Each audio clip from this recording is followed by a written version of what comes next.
मनुष्य को अपना शरीर के काम के लिए बहुत समय मिलता है, लेकिन उनका आत्मा और प्राण के लिए समय कम निकालते हैं।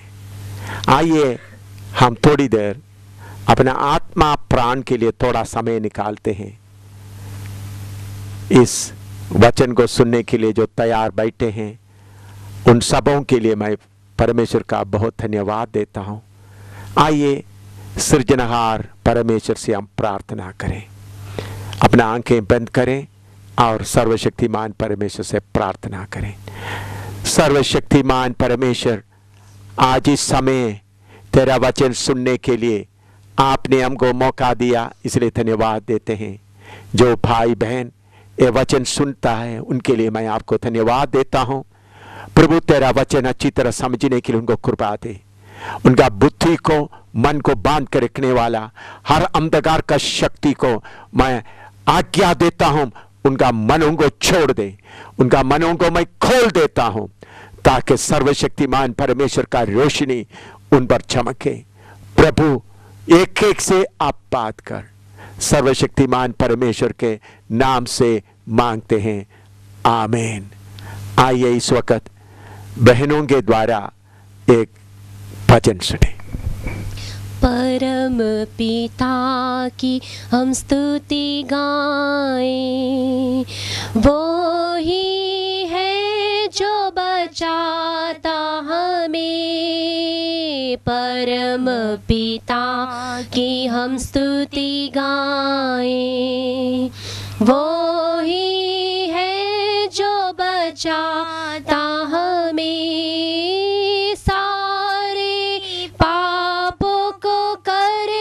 क्षमा सारे रोगों को करता चंगा। परम पिता की हम स्तुति गाएं, वो ही है जो बचाता हमें। धन्यवाद दें उसके आसनों में, आनंद से आए उसके चरणों में। धन्यवाद दें उसके आसनों में, आनंद से आए उसके चरणों में। संगीत गाकर खुशी से मुक्ति की चट्टान को जय ललकारे। परम पिता की हम स्तुति गाएं, वो ही है जो बचाता हमें। वो ही हमारा है परम पिता, तरस खाता है सर्व सदा। वो ही हमारा है परम पिता, तरस खाता है सर्व सदा। पूरब से पश्चिम से जितनी दूर, उतनी दूर के हमारे गुनाह। परम पिता की हम स्तुति गाएं, वो ही है जो बचाता हमें। माँ की तरह उसने दी तसल्ली, दुनिया के खतरों में छोड़ा नहीं। माँ की तरह उसने दी तसल्ली, दुनिया के खतरों में छोड़ा नहीं। खालिस दूध कलाम का दिया और दी हमेशा की जिंदगी। परम पिता की हम स्तुति गाएं, वो ही है जो बचाता हमें। चरवाहे की मानिंद ढूंढा उसने, पापों की से निकाला हमें। चरवाहे की मानिंद ढूंढा उसने, पापों की से निकाला हमें। हमको बचाने को जान अपनी दी, ताकि हमको चोट न लगे। परम पिता की हम स्तुति गाएं, वो ही है जो बचाता हमें। परम पिता की हम स्तुति गाएं, वो ही है जो बचाता हमें। अभी बहनों के द्वारा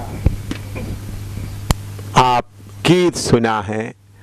आइए उस सर्वशक्तिमान परमेश्वर के वचन सुनने के लिए हम तैयार करें। मेरे प्यारे भाइयों बहनों, मनुष्य को देखते समय में हमको मालूम होता है कि उनका शरीर का आवश्यकताएं बहुत है। खाना चाहिए, कपड़ा चाहिए, रहने के लिए जगह चाहिए, नौकरी चाहिए, बच्चों का पढ़ाई और बाकी तंदुरुस्ती आदि सारे ज़रूरतों के साथ मनुष्य रहता है। इस शरीर के ज़रूरतें मनुष्य के सामने रहने के कारण ज़्यादातर मनुष्य अपने शरीर की ज़रूरतों के लिए भागते रहते हैं। सुबह से लेकर शाम तक नौकरी कैसा मिलेगा, बच्चों का पढ़ाई कैसा होगा, पैसा कहाँ से आएगा और मकान कहाँ से आएगा, बेटी का शादी कहाँ करना पड़ेगा। इन बातों में मनुष्य सोचते सोचते उन बातों का पूर्ति के लिए पूरा मेहनत करता है। उसके साथ साथ इन बातों का ज़रूरत कहाँ से पूरा होता है, नौकरी मिलने के लिए या बेटियों का शादी के लिए, मकान के लिए कौन ज़रूरत पूरा करता है, इस बातों में ढूंढते रहता है। खुद मेहनत करता है, नौकरी करता है, पैसा कमाता है। उसके साथ साथ उनके अंदर में ये इच्छा भी रहता है कि परमेश्वर का मदद भी लें। तो इसलिए परमेश्वर का मदद के लिए अगर कोई बोले फलाना जगह में जाकर माथा टेको, तुम्हारा मन का मांग पूरा हो जाएगा, तो उधर में माथा टेकने के लिए चले जाता है, पूजा पाठ करने के लिए चले जाता है। उद्देश्य क्या है, पीछे मतलब क्या है, किसी ना किसी तरीक़ा से मेरा शरीर का ज़रूरत पूरा हो जाए, मकान मिल जाए, नौकरी मिल जाए, खाने का इंतज़ाम हो जाए और बेटे बेटियों का पढ़ाई अच्छी तरह से हो जाए। इन बातों के पीछे मनुष्य लगे रहता है। लेकिन मेरे प्यारों, थोड़ा सा सोचें, मनुष्य सिर्फ शरीर सिर्फ नहीं है, मनुष्य के अंदर एक आत्मा और प्राण भी है। हम सबको ये शरीर छोड़कर जाना पड़ेगा। ये शरीर के लिए आप मेहनत करता है, लेकिन हो सकता है 100 साल के बाद या 120 साल के बाद आपको अपना शरीर छोड़कर जाना पड़ेगा। आपका शरीर छोड़कर जाते समय में आपका मकान, आपका धन दौलत, आपका इज्जत जो कमाया और आपके जो रिश्तेदार हैं, आपका बाल बच्चे हैं, पत्नी हैं, पति हैं, इन सबको छोड़कर आपको जाना पड़ेगा। अभी जाएगा कहाँ? अभी हमको मालूम है कोई एक आदमी, बुजुर्ग आदमी या अच्छे आदर वाला आदमी मर गया, तो उनका शव, उनका लाश, डेड बॉडी रखते हुए हम कहते हैं वो तो चले गए। उनका डेड बॉडी, उनका लाश, उनका शव हमारे सामने है, फिर भी हम बोलते हो चले गए। कौन चले गए? उनके अंदर का आत्मा और प्राण। मेरे प्यारों, हर एक मनुष्य के अंदर उनका आत्मा और प्राण रहता है। ये अमर है, ये मरता नहीं है।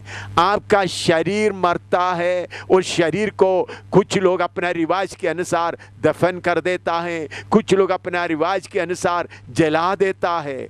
ये शरीर सड़ जाता है, कुछ लोग गंगा नदी में ले जाकर बहा देता है, लेकिन आपका आत्मा प्राण मरता नहीं है।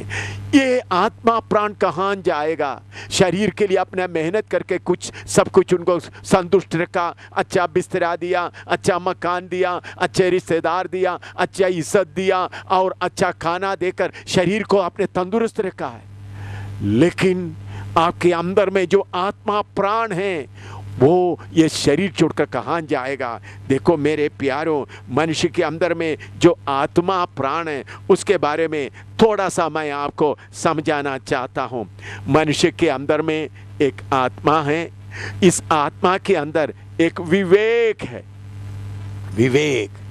ये विवेक और उसके बाद आत्मा के अंदर ज्ञान है, और उसके अलावा आत्मा के अंदर एक संगति का जगह है। विवेक क्या है? यह भले बुरे की पहचान कराने वाला अंग है। यह बुद्धि से प्रभावित नहीं होता है, यह अपनी ओर से ही सीधा न्याय करता है। कई बार यह हमारी सोच विचार की गई बातों को भी खंडन कर देता है। विवेक का कार्य प्राय निष्पक्ष एवं स्वतंत्र व सीधा होता है।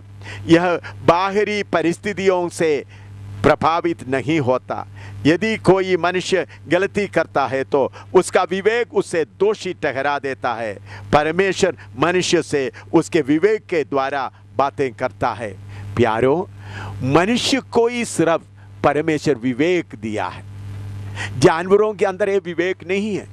मान लो आपके कमरे के अंदर दो बिल्ली आपस में लड़ा, एक बिल्ली दूसरे को मार डाला, और मार डालने का उस आपस का लड़ाई के थकावट के कारण जो बिल्ली दूसरे को मार डाला दूसरे कोने में आराम से सो जाएगी। उनके दिल के अंदर यह चिंता नहीं रहता मैंने और एक बिल्ली को मार डाला है। लेकिन मनुष्य ऐसा नहीं। अचानक किसी एक आदमी ने दूसरे को मार डाला है तो अगर उसका सबूत पूरा मिटा दिया तो भी उन्होंने क्या करता है, उस जगह से भाग जाता है, कहीं जाकर छुप जाता है, क्योंकि उनका विवेक उनको बोलता है तुम कातिल है, तुम कातिल है। सर्वशक्तिमान परमेश्वर सबको विवेक दिया है। जेब काटने वाला सबसे पहले जेब काटने के लिए जाते वक्त उनका हाथ कांपता है, उनका दिल घबराता है, मत कर मत कर। फिर भी उनका विवेक का चेतावनी को ना पहचानते हुए या उसको ना आदर देते हुए या उसके ऊपर ना ध्यान देते हुए मनुष्य आगे पाप करने के लिए जेब काटने के लिए चले जाता है। जैसा आप सफ़र करते समय में रोड में जंक्शन में आते वक्त लाल बत्ती दिखाई देता है, लाल बत्ती इशारा देता है आगे जाना खतरा है, उधर में कोई गेट नहीं लगा है, फिर भी कुछ लोग लाल बत्ती को ध्यान ना रखते हुए आगे चले जाता है, एक्सीडेंट में पड़ जाता है।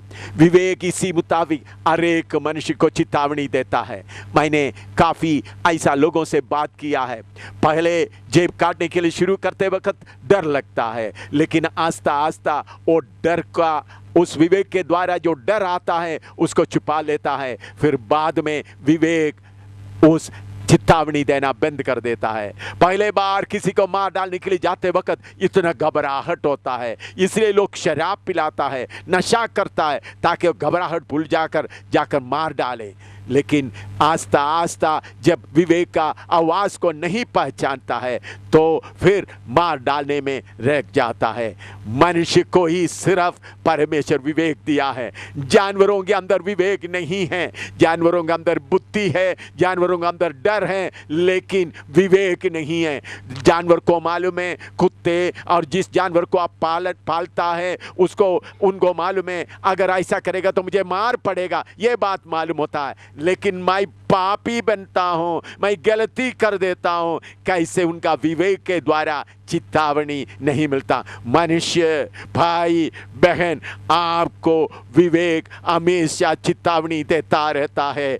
जब आप चुप कर काम करता है, जब आप अंधेरा में काम करता है, आप जब चोरी से रिश्वत लेता है या किसी के बारे में बुरा बोलता है, आपका विवेक आपको बोलता है यह गलत है। विवेक सर्वशक्तिमान परमेश्वर पढ़े लिखे अनपढ़ सबको देता है। विवेक परमेश्वर जो ऊंचे जात नीचे जात और सबको देता है। विवेक सबको सर्वशक्तिमान परमेश्वर दिया है। मैं उस सर्वशक्तिमान परमेश्वर का धन्यवाद देता हूं जिन्होंने सूरज सबको देता है, जिन्होंने बारिश सबको देता है, जिन्होंने रोशनी सबको देता है, जिन्होंने मनुष्य, हर एक मनुष्य, चाहे ऊंचे जात का हो, चाहे छोटे जात का हो, चाहे पढ़े लिखे हो, चाहे अनपढ़ हो, चाहे एक बार भी स्कूल में नहीं गया हो, उनके अंदर भी परमेश्वर के द्वारा दिया हुआ विवेक है।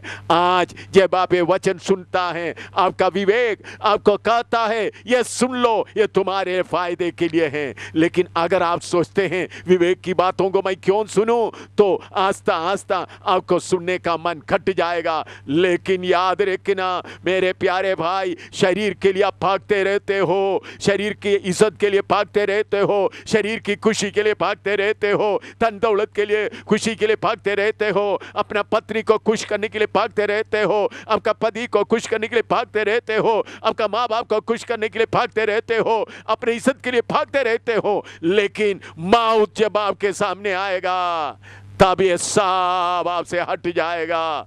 तब आप क्या करोगे? इसलिए आपका विवेक का चेतावनी को सुन लो मेरे प्यारे भाई, मेरे प्यारे बहन। शायद आप ये वचन सुनते समय में आपको बहुत तेरा काम के बारे में चिंता होगा, लेकिन आपको विवेक बोलता है तुमने तो शरीर के लिए इतना देर तो काम किया, इतना देर तो मेहनत किया, लेकिन तुम्हारा शरीर तो जुड़ने वाला है। 50 साल हो गया, 60 साल हो गया, 70 साल हो गया, अभी कितना देर ये शरीर तुम्हारे साथ रहेगा। इसलिए विवेक बोलता है ये वचन सुनो। विवेक के अलावा मनुष्य के आत्मा में और एक बात है, वो है अंदर ज्ञान, या अंग्रेजी में बोलता है इंट्यूशन।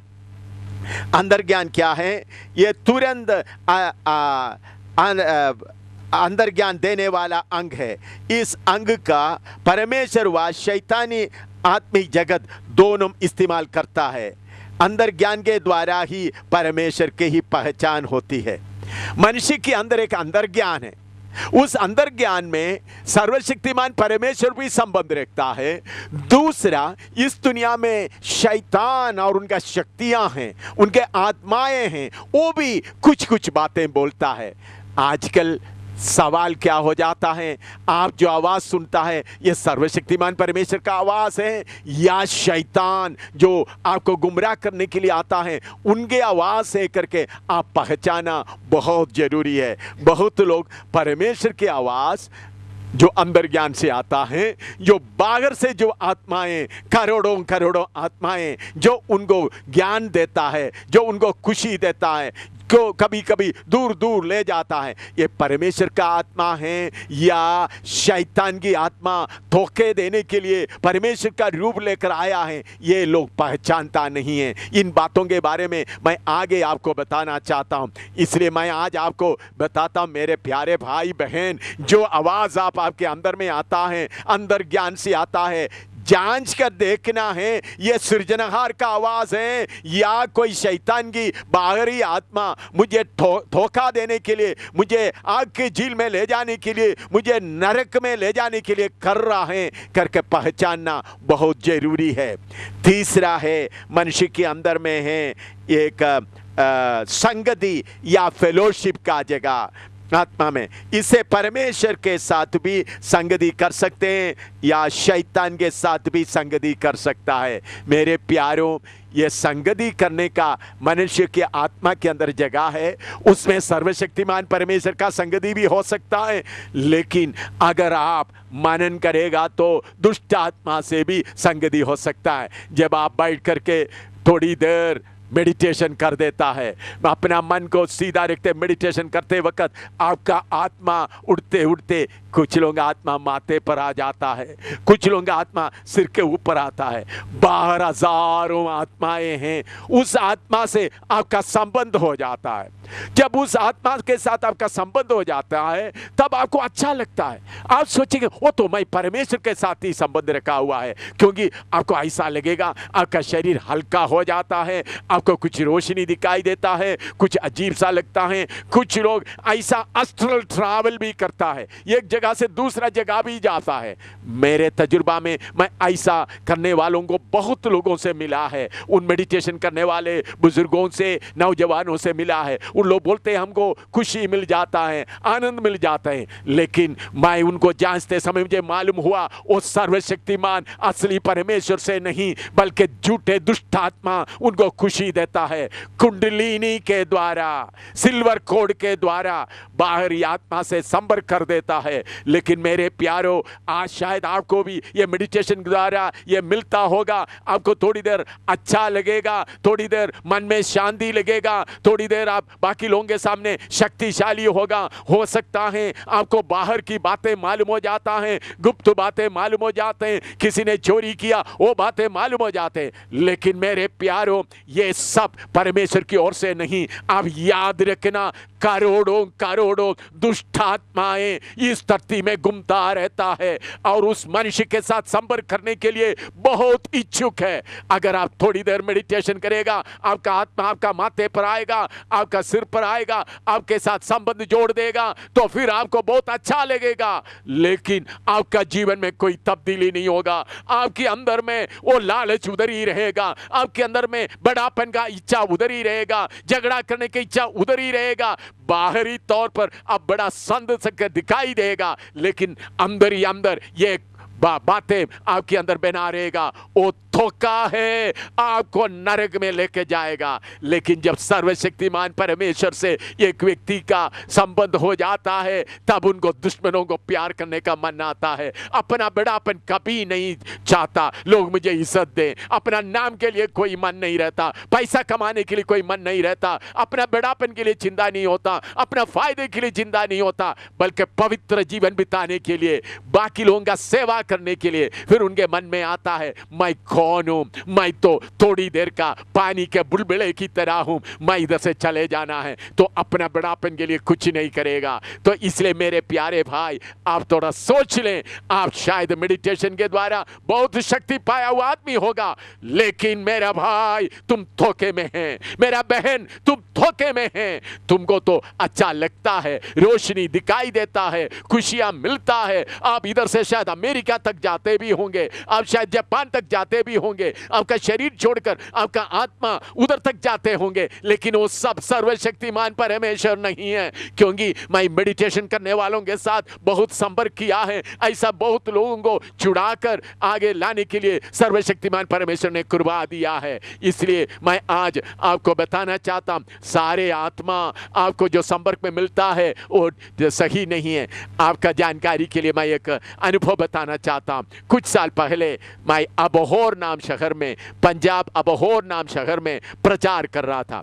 उधर में एक बहुत बड़ा संत था, करीबन 73-75 साल उम्र का था, अच्छे अच्छा बाल वगैरह के, दाढ़ी वगैरह रखा हुआ, सब लोग माना हुआ, बड़ा पगड़ी वगैरह बांधा हुआ था, सफ़ेद कपड़ा पहना हुआ। तो उन्होंने हमारा बहनों को मिला, घर घर में जाकर मिलते समय, तो फिर उन्होंने मेरे पास आया, हम लोग आपस में, मेरे कमरे में आया। वो मेरे से ज़्यादा उम्र रखने वाला था, तो उम्र वाला था। तो मैं उनसे बातें करते करते मैंने उनको बोला, पिताजी आपका संपर्क सर्वशक्तिमान परमेश्वर से नहीं है, दूसरा कोई आत्मा से है करके मुझे मालूम होता है।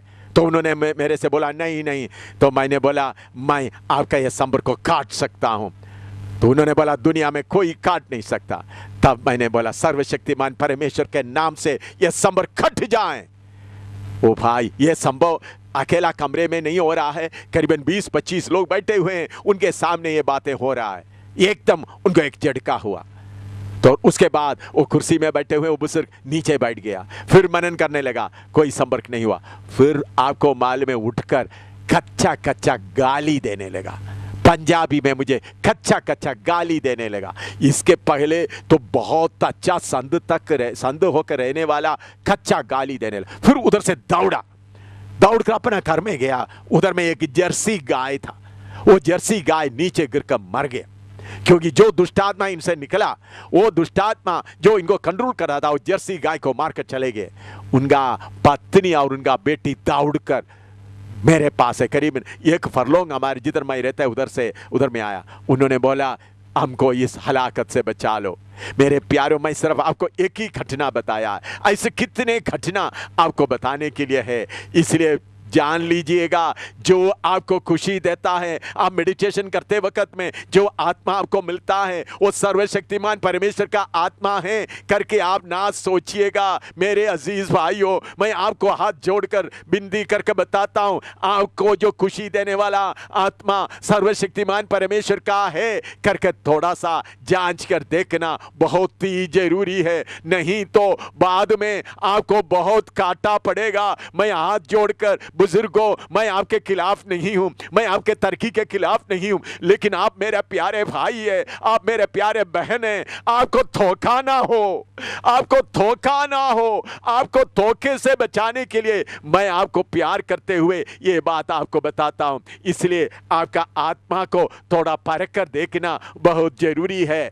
और आगे मनुष्य के अंदर प्राण भी है, प्राण या सोल, अंग्रेजी में सोल कहता है। वो प्राण के अंदर निर्णय लेने का शक्ति या विल होता है, दूसरा बुद्धि माइंड होता है, और तीसरा भावना या इमोशन। तो निर्णय लेने का शक्ति या विल क्या है? ये एक स्वतंत्र अंग है जो कार्य करने या ना करने का निर्णय देता है। निर्णय शक्ति के बिना मनुष्य मशीन के समान है। सर्वशक्तिमान परमेश्वर मनुष्य को निर्णय लेने का शक्ति दिया, ये मशीन को निर्णय लेने का शक्ति नहीं है। सोच लो, आपका स्कूटर को स्टार्ट कर दिया, आपने पानी का पंप स्टार्ट कर दिया या कार स्टार्ट कर दिया, जब तक आप बंद नहीं करेगा वो चलता रहेगा। वो कार नहीं सोचते मैं बेकार क्यों चल रहा है, क्योंकि उनको सोचने का, वो निर्णय लेने का शक्ति नहीं, इसलिए वो ऐसा ही चलते रहता है। तो मनुष्य को परमेश्वर निर्णय लेने का शक्ति दिया है। आप जो बैठ कर ये बात सुन रहा है, आपके अंदर एक बहुत बड़ा ताकत है, वो है निर्णय लेने का शक्ति। वो निर्णय लेने का शक्ति में परमेश्वर हाथ नहीं डालता, परमेश्वर आपको रोकता नहीं। मैं परमेश्वर का धन्यवाद देता हूं, सर्वशक्तिमान परमेश्वर मनुष्य को ये फ्री विल, निर्णय लेने का आजाद मर्जी दिया है। भाई बहन, तुमको निर्णय लेने का शक्ति मिला हुआ है, ये परमेश्वर के तौर से मिला है। तुम परमेश्वर को गाली देना चाहते तो गाली दे सकता है, परमेश्वर को उपासना करना चाहते तो उपासना कर सकते हैं, परमेश्वर का खोजी होकर जाना चाहता है वो भी आप जा सकते हैं, आपके हाथ में है। लेकिन बाद में जब आप परमेश्वर की अदालत में खड़ा होगा, तब निर्णय लेने का शक्ति के अनुसार आपने क्या किया उसका अदालत होगा। लेकिन अभी आपको निर्णय लेने का शक्ति है, आप कुछ भी सोच सकते हैं, कर सकता है। दूसरा है बुद्धि या माइंड। बुद्धि सोच विचार करने वाला अंग है। हमारी मानसिक क्षमता व ज्ञान आदि इस सब कुछ इसी में है। बुद्धि के बिना मनुष्य पूर्ण रूप से मूर्ख है। परमेश्वर मनुष्य को बुद्धि दिया है, काम कैसा करना है नहीं करना है। आपने देखा होगा जिसको बुद्धि नहीं है मूर्खता की तरह रहता है। परमेश्वर आपको बुद्धि दिया। देखिए मनुष्य के अंदर इतना बुद्धि दिया है। परमेश्वर का वचन में लिखा है मनुष्य सितारों तक पहुंच गया। परमेश्वर का वचन में मैं आगे आने वक्त बताएंगे मनुष्य को बुद्धि दिया, बिजली मालूम किया, और अभी जो वीडियो रिकॉर्डिंग आप सुन रहे हैं मालूम किया, अभी कितने सितारों तक गया। अभी हमारे बीच में से सुनीता विलियम वो कितना दूर तक स्पेस में जाकर रहकर आई है। हमारे हिंदुस्तान का ही वो व्यक्ति है। प्रभु का धन्यवाद हो। मनुष्य को कितना बुद्धि दिया, बुद्धि के द्वारा कितना मेडिसिन मालूम किया, कार, बिजली, टेलीविजन, ये सब सर्वशक्तिमान परमेश्वर मनुष्य को बुद्धि दिया है। इस बुद्धि के लिए मैं परमेश्वर का बहुत धन्यवाद देता हूँ। बुद्धि के अलावा मनुष्य के अंदर भावना या इमोशन भी है। इमोशन ये भावनात्मक अंग है, जैसा प्रेम, घृणा, जलन, दुख, खुशी आदि। भावना के बिना मनुष्य लकड़ी व पत्थर के समान है। इमोशन, परमेश्वर हर मनुष्य को भावना दिया है प्यार करने का और किसी के साथ दुख में या अनेक बातों के लिए। तो मनुष्य की आत्मा के अंदर एक विल है या निर्णय शक्ति है और बुद्धि है और भावना करने का शक्ति है। इसके लिए मैं प्रभु का बहुत धन्यवाद देता हूँ। इस परमेश्वर का इस हालत के द्वारा मनुष्य कैसा आगे बढ़ना है करके आपको मैं बताना चाहता हूँ। मेरे प्यारों, मनुष्य के अंदर में परमेश्वर सिर्फ शरीर सिर्फ नहीं दिया, एक आत्मा, एक प्राण। आत्मा में क्या क्या है? परमेश्वर ने कॉन्शियंस या विवेक दिया है, उसके अलावा इंट्यूशन या अंधकरण, अंदर ज्ञान दिया है, और फेलोशिप, संगति। और प्राण के अंदर द विल, निर्णय लेने का शक्ति। दूसरा द माइंड, बुद्धि। तीसरा इमोशन, भावना। ये सब देखते हुए परमेश्वर मनुष्य को इस धरती में रखा है। मैं आज आपको परमेश्वर के वचन से कुछ बताना चाहता हूँ। परमेश्वर का वचन में हम देखते वक्त इस धरती में मैं पाक कुरान शरीफ के लिए परमेश्वर का धन्यवाद देता हूँ। पवित्र रामायण के लिए मैं परमेश्वर का धन्यवाद देता हूँ। पवित्र गीता के लिए मैं परमेश्वर का धन्यवाद देता हूँ। पवित्र ग्रंथ साहिब के लिए जो जगह जगह में ग्रंथ साहिब के द्वारा अच्छा पाठ होता है उसके लिए धन्यवाद देता हूँ। पवित्र वेद और पुराणों के लिए, उन सब के लिए मैं आदर देता हूँ। बहुत अच्छी अच्छी बातें, ज्ञान की बातें, परमेश्वर के पास कैसा पहुँच सकता है ऐसा बातें बहुत लिखा है, बहुत भक्ति का योग्य बातें। लेकिन मेरे पास में ये पवित्र बाइबल है। ये देखिए, ये पवित्र बाइबल, इसके बारे में मैं थोड़ा सा आपको बताना चाहता हूँ। ये पवित्र बाइबल एक आदमी से लिखा नहीं गया, 40 व्यक्तियों के द्वारा लिखाया गया। 40 व्यक्ति लोग एक ही समय में नहीं, तकरीबन 1600 साल के दौरान में अलग अलग जगह में रहकर यह पवित्र बाइबल लिखा गया। उस समय में इसी मुताबिक कागज नहीं था। उस समय कुछ लोग पापिरस में लिखते थे, कुछ लोग मिट्टी के जो प्लेट जैसा बने उसमें लिखते थे, कुछ लोग चमड़े में लिखते थे। लिख करके छोटा मटके में रखकर उन लोग, उस वक्त अच्छा लाइब्रेरी वगैरह नहीं था, प्रेस वगैरह नहीं था, उन लोग मटके में रखकर गुफाओं में रखकर चले गए। लेकिन बाद में साइंसदान ने खोदाई करके देखा तो उनको जगह जगह से मिला है। मैंने बताया 40 लोग, ये लिखने वाले में राजा भी है, नबी लोग भी है, आम साधारण आदमी है, मछली पकड़ने वाला है, अलग अलग खेती बाड़ी करने वाला, अलग अलग लोग अलग अलग जगह में बैठकर लिखा है। ये 66 किताब का एक झुंड है। अभी भी आप ब्रिटिश लाइब्रेरी में जाएं, इंग्लैंड में, इसका असली जो मिला है, खोद का मिला है, उधर रखा हुआ है। और जगह जगह में इसका कॉपी भी लोगों को देखने को मिलता है। ये कोई बुढ़ी माँ का कहानी नहीं है, बल्कि खोदाई के द्वारा सबूत किया गया हुआ है। देखो प्यारे भाइयों, इस परमेश्वर का वचन में, इसको पवित्र बाइबल कहता है या परमेश्वर का वचन कहता है। इस परमेश्वर का वचन में मनुष्य का उत्पत्ति कहाँ से हुआ और पाप कैसा आया, अलग अलग भाषा, पहले मनुष्य एक ही भाषा बोलते हैं, अलग अलग भाषा कैसा आया, कैसा पहले पृथ्वी एक ही पीस था, फिर कैसा पृथ्वी बढ़ कर अमेरिका, अफ्रीका, चाइना, ऐसा ऑस्ट्रेलिया, ऐसा दूर चले गया। उन बातों के बारे में पूरा लिखा है। कैसा जादी बना है। उसके अलावा आजकल जो हो रहा है उसके बारे में भी इसमें लिखा है। इसमें लिखे हुए बहुत बातें नबूवतें हैं। उस नबूवतों में से बहुत तेरा बातें जैसा इसमें लिखा वैसा ही पूरा हुआ। और अभी हम इतिहास में वो बातें पढ़ते हैं, अभी जो बातें चल रहा है वो भी इसमें लिखा हुआ है। और दूसरा, आने वाला बातें, पृथ्वी का अंत कैसा होगा, मनुष्य का अंत कैसा होगा, अभी सब लोग इस चिंता में पड़ा हुआ है। पिछले दिनों में करीबन 153 साइंसदान इकट्ठा बैठकर लिख करके, शायद आप लोग पढ़ा होगा, तो उन्होंने लिखा अगर अगले 8 साल के अंदर हम कुछ ना करेगा तो पृथ्वी को फिर हम बचा नहीं सकता। इस पर में पवित्र वचन में लिखा है मनुष्य सितारों के बीच में जाकर घोंसला बनाएंगे। आपको मालूम है चंद्रमा तक मनुष्य गया है। आजकल का जो वीडियो है, जो टेलीविजन है, जो ज्ञान जो बढ़ रहा है, सब इस पवित्र बाइबल में लिखा हुआ है। इसलिए इस पवित्र धर्मशास्त्र के लिए मैं प्रभु का धन्यवाद देता हूं। मैं इसको इसलिए आदर देता हूं, जो बातें इसमें लिखा पूरा हो रहा है। मैं इसका पूजा कभी नहीं करता, क्योंकि ये कागज है, इसमें लिखा हुआ वचन परमेश्वर का है। अगर कोई मेरे से ये छीन कर इसको जला देगा तो मैं उनके लिए प्रार्थना करता हूं, प्रभु ये अज्ञानता के कारण इन्होंने किया है। अगर इसको पढ़ने लेकर कोई पाँव के नीचे रोन देगा तो भी मैं उनके लिए प्रार्थना करता हूं, प्रभु उसने कागज में रोन रहा है।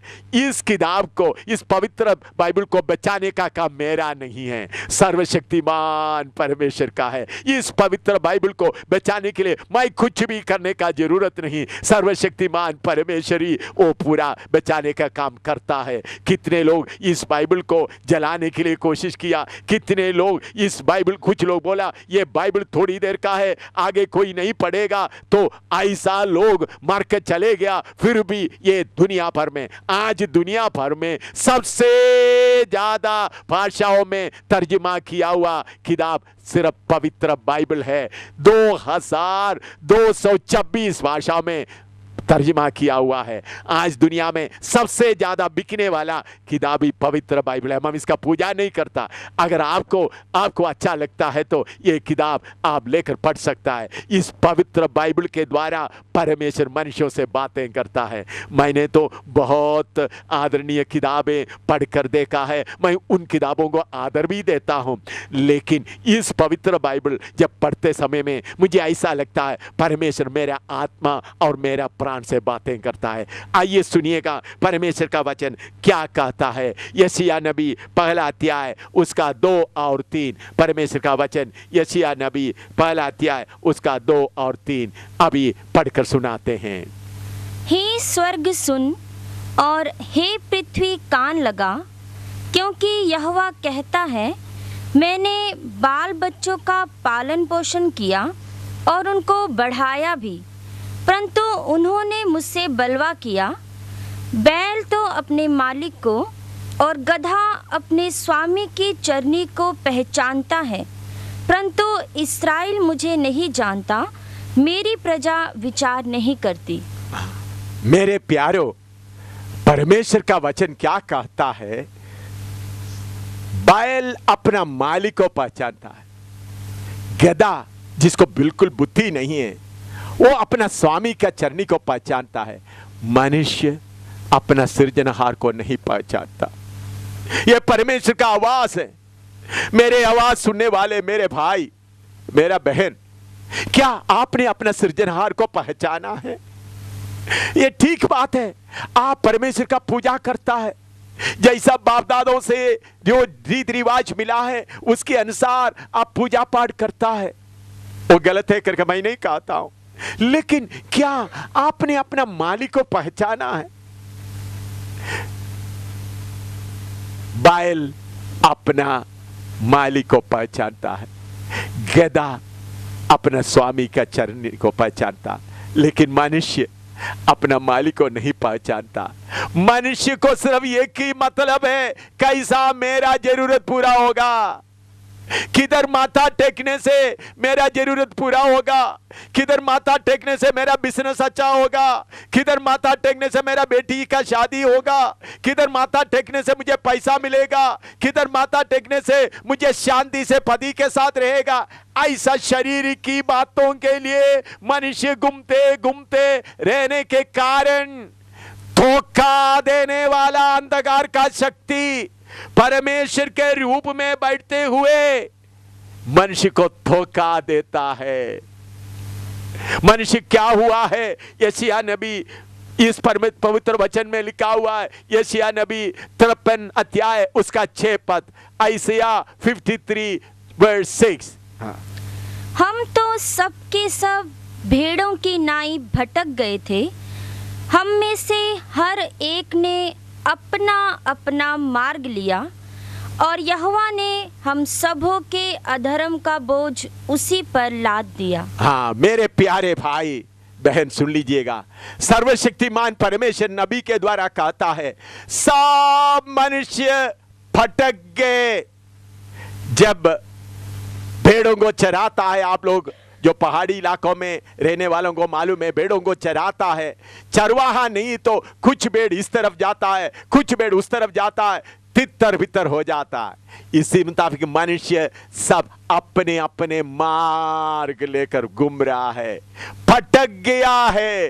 कुछ लोग भक्ति का मार्ग लिया, कुछ लोग ज्ञान का मार्ग लिया, कुछ लोग भक्ति का मार्ग लिया, कुछ लोग अच्छा कर्म का मार्ग लिया, कुछ लोग योगा या मेडिटेशन का मार्ग लिया, और कुछ लोग ये कहने लगा मनुष्य की अंदर ही परमेश्वर है, आपके अंदर का परमेश्वर को ढूंढो। देखिए आजकल का बहुत बड़ा अच्छा बात है, तुम्हारे अंदर ही परमेश्वर है, तुम्हारे अंदर के परमेश्वर को ढूंढो। मेरे प्यारो, अंदर में परमेश्वर नहीं, आपके अंदर में क्या है? मनुष्य का स्वभाव, पाप का स्वभाव, जलन, ईर्ष्या, अपना बड़ापन का। तो मनुष्य जो अंदर को ढूंढता है तो क्या सोचते, हाँ तो मैं तो बड़ा हूं, मनुष्य तो चंद्रमा तक गया है, डॉक्टर ये काम करता है, मैं बहुत कुछ काम कर सकता हूं। ऐसा अंदर का ढूंढने वालों के लिए बाहर की अंधकार का शक्ति परमेश्वर का रूप में आकर उनके अंदर अच्छा अच्छा रोशनी दिखाता, अलग अलग रूप दिखाता, उनको बोलता तू बड़ा है, तू ये कर सकता है। देखो ऐसा कितना लोग अपने अंदर में परमेश्वर को ढूंढकर मुझे मिल गया बोला हुआ लोग मर गए, रोते रोते दुनिया छोड़कर चले गए। लोग उनका कब्र बनाकर आज भी पूजा कर रहा है। मेरे प्यारे भाई, तुम्हारे अंदर परमेश्वर नहीं है, तुम्हारे अंदर सृजनहार नहीं है, तुम्हारे अंदर पाप बसा हुआ है। पहले परमेश्वर मनुष्य को परमेश्वर के साथ रहने के लिए बनाया था, उसके बारे में आगे जाकर मैं आपको बताऊंगा कैसा परमेश्वर मनुष्य को बनाया है। तो परमेश्वर मनुष्य को अपने साथ संगति करते हुए रहने के लिए बनाया था, लेकिन मनुष्य अपना मर्जी से पाप करने के कारण, परमेश्वर का मर्जी छोड़ने के कारण शैतान के वश में आया, और शैतान उनको ये ख्याल देता है तुम्हारे अंदर ही परमेश्वर, उसको ढूंढो, तुम्हारे अंदर का शक्ति है उसको ढूंढो। ढूंढते ढूंढते कहां जाता है? पाप में फंस जाता है, पाप में, गुनाह में फंस जाता है। अंदर में परमेश्वर को ढूंढकर चलने वाले हो, तुम्हारे अंदर परमेश्वर नहीं, तुम्हारे अंदर पाप बसा हुआ है, तुम्हारे अंदर जलन बसा हुआ है, तुम्हारे अंदर लालच बसा हुआ है, तुम पापी है, तुम्हारे अंदर परमेश्वर नहीं है। परमेश्वर को ऐसा ढूंढने से नहीं मिलता। परमेश्वर को ऐसा ढूंढते ढूंढते मनुष्य क्या करता है? रोमी पहला अध्याय उसका 18 से लेकर 25 तक पढ़िएगा, देखकर सुनिएगा मनुष्य का हालात क्या हो गया। रोमियों की पत्री पहला अध्याय उसका 18 से लेकर 25 तक अभी बहन पढ़ेंगे, तब आपको मालूम होता है अंदर में क्या होता है। परमेश्वर का क्रोध तो उन लोगों की सब अभक्ति और अधर्म पर स्वर्ग से प्रकट होता है जो सत्य को अधर्म से दबाए रखते हैं, इसलिए कि परमेश्वर के विषय का ज्ञान उनके मनों में प्रकट है, क्योंकि परमेश्वर ने उन पर प्रकट किया है। क्योंकि उसके अनदेखे गुण अर्थात उसकी सनातन सामर्थ और परमेश्वर तो जगत की सृष्टि के समय से उसके कामों के द्वारा देखने में आते हैं, यहाँ तक कि वे निरुत्तर हैं। इस कारण कि परमेश्वर को जानने पर भी उन्होंने परमेश्वर के योग्य बड़ाई और धन्यवाद ना किया, परंतु व्यर्थ विचार करने लगे, यहाँ तक कि उनका निर्बुद्धि मन अंधेरा हो गया। वे अपने आप को बुद्धिमान जताकर मूर्ख बन गए और अविनाशी परमेश्वर की महिमा को नाशमान मनुष्य और पक्षियों और चौपायों और रेंगने वाले जंतुओं की मूरत की समानता में बदल डाला। इस कारण परमेश्वर ने उन्हें उनकी मन की अभिलाषाओं के अनुसार अशुद्धता के लिए छोड़ दिया कि वे आपस में अपने शरीरों का अनादर करें, क्योंकि उन्होंने परमेश्वर की सच्चाई को बदलकर झूठ बना डाला और सृष्टि की उपासना और सेवा की, ना कि उस सृजनहार की जो सदा धन्य है। देखो मेरे प्यारो, मैं हमारे हिंदुस्तान के रीति रिवाज के खिलाफ नहीं हूँ, हिंदुस्तान का संस्कृति के खिलाफ नहीं हूँ। हमारे हिंदुस्तान का संस्कृति कितना अच्छा है, माँ बाप बच्चे कितना आदर के साथ रहता है, माँ बाप बच्चों के साथ में रहता है, उनका दादा दादी नाना नानी रहता है। लेकिन जो अमेरिका ऐसा देश में मैंने जाकर देखा है, उधर में ये संस्कृति नहीं है। उन लोग जल्दी जो बुढ़ा माँ बाप हो गया था उनको अकेला नर्सिंग होम में या ओल्ड एज घर में छोड़ देता है, जानवरों की तरह है। लेकिन हमारा संस्कृति सबसे अच्छा है। मैं सारे दुनिया में मैं सफ़र करने के बाद मैं हिंदुस्तान के लिए परमेश्वर का धन्यवाद देता हूँ। हिंदुस्तान का संस्कृति सबसे अच्छा है, मैं आदर भी देता हूँ। लेकिन मेरे प्यारो, संस्कृति अच्छा होने के समय में हमारे बीच में एक खतरा है। वो खतरा क्या है? मनुष्य अपने अंदर में परमेश्वर को ढूंढने के कारण क्या किया है? सृष्टिकर्ता को छोड़कर सृष्टि का पूजा कर दिया, मनुष्यों का पूजा कर दिया। अभी हमारे बीच में ये कहावत आया है, गुरु के बिना कैसा परमेश्वर के पास पहुंच सकता है। उसके लिए क्या बोलता है? स्कूल में बच्चा पढ़ते तो टीचर चाहिए, ये बात सच है। स्कूल में बच्चा पढ़ते सब उनको शिक्षा देने के लिए टीचर चाहिए, वो बुद्धि का है। लेकिन मेरे प्यारो, ये आत्मा की बात है। एक मनुष्य की आत्मा परमेश्वर के साथ मिलना है। मनुष्य का बुद्धि के लिए टीचर चाहिए, उस्ताद चाहिए, गुरु चाहिए। आत्मा के लिए कोई गुरु का जरूरत नहीं है। याद रखिएगा, गुरुओं के पीछे चलने वालों, ये शैतान का एक चालाकी है। आप देखें, मनुष्य अभी इधर में परमेश्वर का वचन में लिखा है, मनुष्य मनुष्यों का आदर करता है, गुरुओं का आदर करता है। बोलते गुरु को मानो, गुरु आपको ले जाएगा। मेरे प्यारे भाइयों बहनों, परमेश्वर एक एक को सीधा प्यार करता है। वो गुरु का भी पिता है, आपका भी पिता है, मेरा भी पिता है। वो सर्वशक्तिमान परमेश्वर पढ़े लिखों का पिता है, अनपढ़ का पिता है। वो सर्वशक्तिमान परमेश्वर बड़ा महल में रहने वाले को पिता है, झोंपड़ी में रहने वाले का पिता है, सड़क में पड़ा हुआ लोगों का भी पिता है। वो सबका पिता है। जरा सा खून लेकर चेक करके देखे, जरा सा एक एक आदमी का जरूर जाकर चेक करके देखे, सबके अंदर आत्मा, प्राण और शरीर परमेश्वर ने दिया है। इसलिए गुरु के पीछे जाने से आप गुरु पूजा शुरू करेगा। अभी लोग क्या करता है, सृजनहार को छोड़ दिया, गुरु के पीछे चल जाता है। आपने देखा है सारे गुरु मर जाता है। मैं उनको आदर देता हूं, उनका शिक्षा अच्छा है, लेकिन गुरु आपको परमेश्वर के पास लेकर नहीं जा सकता।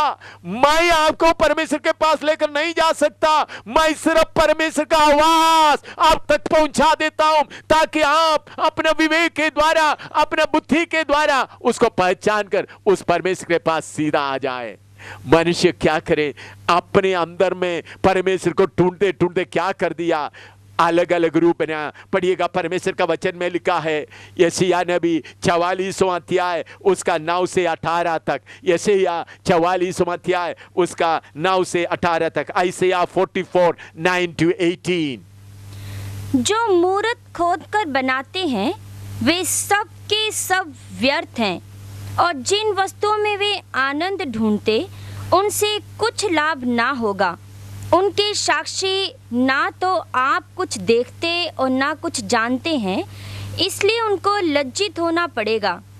किसने देवता व निष्फल मूर्त ढाली है, देख उसके सब संगियों को तो लज्जित होना पड़ेगा। कारीगर तो मनुष्य ही हैं, वे सब के सब इकट्ठे होकर खड़े हों, वे डर जाएंगे, वे सब के सब लज्जित होंगे। लोहार एक बसूला अंगारों में बनाता और हथौड़ों से गढ़कर तैयार करता है। अपने भुजबल से वह उसको बनाता है, फिर वह भूखा हो जाता है और उसका बल घटता है, वह पानी नहीं पीता और थक जाता है। बढ़ई सूत लगाकर टांकी से रेखा करता है और रंदनी से काम करता और प्रकार से रेखा खींचता है। वह उसका आकार और मनुष्य की सी सुंदरता बनाता है ताकि लोग उसे घर में रखें। वह देवदार को काटता व वन के वृक्षों में से जाति जाति के बांज वृक्ष चुनकर सेवता है। वह एक तूस का वृक्ष लगाता है जो वर्षा का जल पाकर बढ़ता है। तब वह मनुष्य के ईंधन के काम में आता है। वह उसमें से कुछ सुलगाकर तापता है, वह उसको जलाकर रोटी बनाता है। उसी से वह देवता भी बनाकर उसको दंडवत करता है। वह मूरत खुदवाकर उसके सामने प्रणाम करता है। उसका एक भाग तो वह आग में जलाता और दूसरे भाग से मांस पकाकर खाता है। वह मांस भूनकर तृप्त होता, फिर ताप कर कहता है, आह मैं गर्म हो गया, मैंने आग देखी है।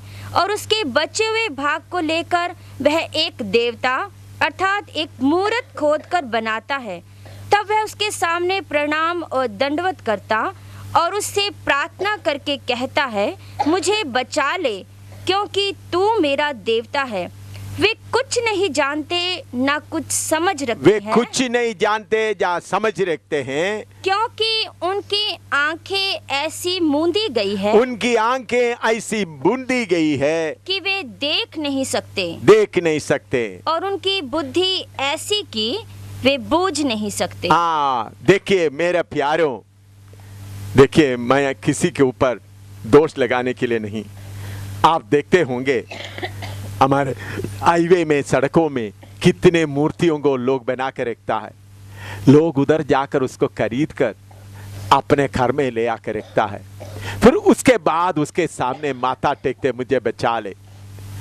उन्होंने ये नहीं सोचता इसके पहले वो मूर्ति धूप में पड़ा हुआ था, किसी गरीब ने उसको बनाया था, वो नहीं सोचता। उन्होंने उसको लेकर क्या करता है, उधर में अपना घर में रहकर उसका पूजा पाठ करना शुरू करता है और उसको बोलता है मुझे बचा ले। आप देखते मेरे प्यारों, मनुष्य का मन कैसा हो गया।